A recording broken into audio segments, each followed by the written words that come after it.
Okay people, welcome back to my vlog. Today is the 14th day of the quarantine. No symptoms has been shown so far for 14 days. Actually there are two tests. There's two tests. The first one was like in the middle of the week. No, in the middle of the 14 days, which I was actually supposed to do a vlog after I get the results, but apparently they never released the result. It's like the system says like if you're negative, they'll never tell you anything. If you're positive or inconclusive, they will call you and tell you that either you might need to go to the hospital or you might need to go for a second test to do a reconfirmation. But the first one was actually a PCR test, which is a polymerase chain reaction test. The second one was actually a quick test, which wow, 15 minutes. It was quick. Those test kits, I kind of confirmed with the KKM people. They say that this test kit was actually from China. So yes, not sure how good the accuracy is, but I kind of trust the efficiency of the quick test. To be honest, for these 14 days I was having kind of like stress, anxiety kind of thing, but I managed to keep it down, managed to keep myself calm, because I have some figurines to actually finish assembling, and I did some drawings and I get some ideas for my next tattoo and everything. But yeah, 14 days staying here, enclosed, alone, doing almost nothing. Actually, not say almost nothing, I actually have some work. I have been doing some journals and everything, but it was tough. But the thing is that the meal here, this is absolutely perfect most of the time. Not every time. Sometimes the meal is just a little bit out of specification, out of your own specification, but maybe other people is fine with the meal, but not me, I guess. And I want to say is the portion size for the meal is like for 2 people. And I didn't get to tell them about that because I feel it might just cause some problems on their side if I were to say that I need less rice and everything. You have another person that have to have a special demand or special request, because during half of the 14 days I was actually developing a heartburn, and I was having some anxiety attacks, and I was having some belching. So I have to have some special requests after that. No, less spicy, less oily food, so it is already a request. If I have to ask for like less rice and something, I don't think it will be a good idea. So I didn't tell them about that. I try to, how to say, split my meals into smaller portions, like so I can eat something in between, and whenever I'm hungry I'll just like get a few spoons of it into my mouth and just feel a little bit full for it. So yeah, it is still fine. I do waste some food, but not all. Experience wise, I can say it was a 10-10, but still everybody's hoping for the COVID to go away. It is supposed to go away next week. Not to say go away, the movement control order is supposed to be lifted, but of course judging by the situation, all of us wanted 0 cases for 3 days straight, and that will be an indication where they can slowly have a soft landing.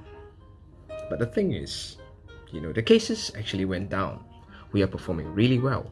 From 2,200, 2,300 active cases, we are now down to 1,800 plus active cases for after like 10 days. They're actually improving. Most importantly, the healthcare system is not overwhelmed by the amount of active patients. But the thing is, when they go down to a certain numbers, at the same time they're actually ramping out the amount of testing they can be done in a day. So they will increase the amount of testing samples, and if there is a spike for the next few weeks, it is kind of predictable. But It still shows like there are still possibilities of contracting it. So I don't think they will move out. They will not phase out from the MCO. They will just continue to do it until the end of May. But of course, everybody is praying that this will be the last extension, of course. But we have passed through denial and everything, and now we are in the acceptance stage, and I guess everything should be fine. But I have to spend another 14 days at home. Maybe I'll be listed back to work because my company is kind of essential. We are in the food packaging systems, so essential. And if I were to be listed back to work, it will be fun. The thing is, because traveling out, of course there are roadblocks and everything. I have my the letters and everything, but there's still a little bit less cars. Things will be fun. It'll be different. It is an experience of a lifetime. And to be honest, after staying 14 days here, coming back to Malaysia, I was grateful. It was superb. Coming back to Malaysia is something that give me more motivation actually, because coming back that I can speak my own language is it's just so much comfortable. But I started to realize that I actually started to miss Japan a little bit. Not living there, but there are certain aspects that I actually miss Japan a lot. Food, of course, not really that much, but still, there are some delicious food that I'll miss. The most that I actually missed is the toilet. This room here has one of the strongest central aircon that I have ever stayed in. All the rooms I've stayed in a business hotel and everything. I mean, there is like a multifunctional multi-level adjustment for the aircon speed and everything that you can get like into very comfortable. But here is just low, high, medium. Only 3 stages, but the thing is that when you go to medium, it's like high. When you go to high, I'm not sure. I have never tried high before. But when you go to low, this thing just shuts off. So I have to go to medium, right? And it's freaking cold. And every morning when I go into the bathroom, when I sit down for my morning routine, you get butt freeze. It never happens in Japan. It never happens even though it's in winter time. And you have the seat heater, of course, and you have all the buttons that you can play around. You have the bidet spray, you have the even the drying mechanism was good. That's the thing I actually kind of miss. And then of course I miss walking outside. When I was working in Japan, I get to walk a lot. I almost hit 10,000 steps every freaking day.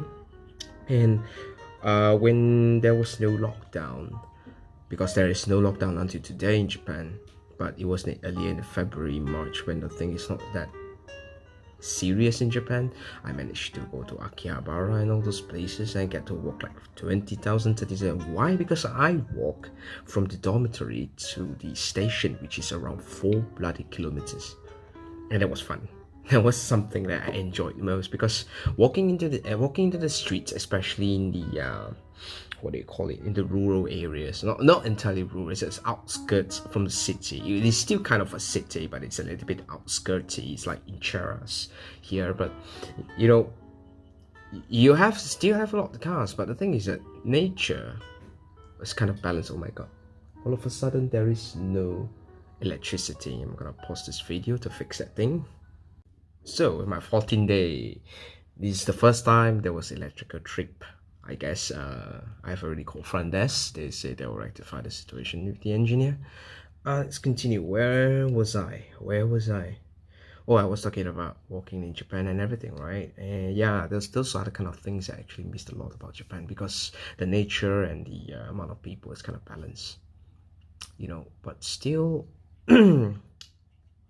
those are the kind of things that you can do, not spending 3 months in Japan. You can do it if you were to spend a month or maybe a week. You can do the kind of things. Being away from your home country kind of makes you feel a little bit strange, And I don't like that strange feeling when I'm just fresh into the relationship and everything, and I have to leave my girlfriend in Malaysia and I have to go to Japan, and I'm kind of a sensitive guy, so yeah, there's a lot of things that going on in my head. It's kind of stress. I guess the anxiety attack was actually stems from there. But anyway, I'm back in Malaysia. This quarantine has been perfect.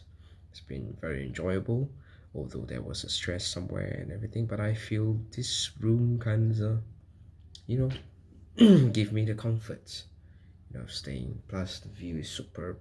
At least I'm not getting the kind of view where you have to see the main door. I'm seeing. It was actually a pool view, and there were a lot of trees and everything, and it feels very close to nature to me, which is something very relaxing. But anyway, today's the 14th day, as I've mentioned 3 4 times. Tomorrow is the day I'll go back home. So yes, this has been a very, very, very, very, it's not really that kind of eventful, but it was a very, very important experience in a person, especially me having to be out of the country during the pandemic and everything, and I have to come back with these kind of procedures. You are really, really not going to expect what that can be expected. It's not. It is an unexpected kind of thing, to be honest. And yes, seeing all these things, being uncomfortable, it's kind of take you out into a different perspective in life. And I am very sure many people's life will change after this. I mean, somehow, somewhere, this whole thing affects everyone. Everyone. I'm very sure that I'll never forget this experience. You'll be with me forever. So yeah, that's all for the vlog. That's all for the 14 days of quarantine. Klana result. Thank you very much. Thank you very much to the KKM team. They have been superb, professional, very humorous, not to say entertaining, but this thing is that sometimes like for me, I just need to have some interactions with people. I've been interacting to the screen with my girlfriend most of the time, and her family and my family and everything. But you just have to have like a human to human contact in these 14 days, and I did at least twice, because I have to go out to give samples and everything, and I managed to actually have a few words with them. I think it was fun, and they have been very understanding on our situation, and they entertain us. It's the most important thing, and I feel very, very happy about that. And yes, Malaysia has been doing really well against this pandemic, and I guess we will not be Singapore. That's the most important thing, because we are more conscious about it, and yeah, we are not that much of a rebel. We will stay at home. Of course, there are still a lot of people. I mean, we are still human, right? There are still a lot of people that tries to actually go out and about, but I think the compliance level is around 90%, I guess, and this has been very effective, and I'm very sure by the end of May we can see more significant results, and so yeah, I'm gonna end the vlog here and then and now. Thank you very much for watching, and yeah, I'll see you if I have another idea for content for YouTube. I guess I have none for now. Yeah, thank you very much.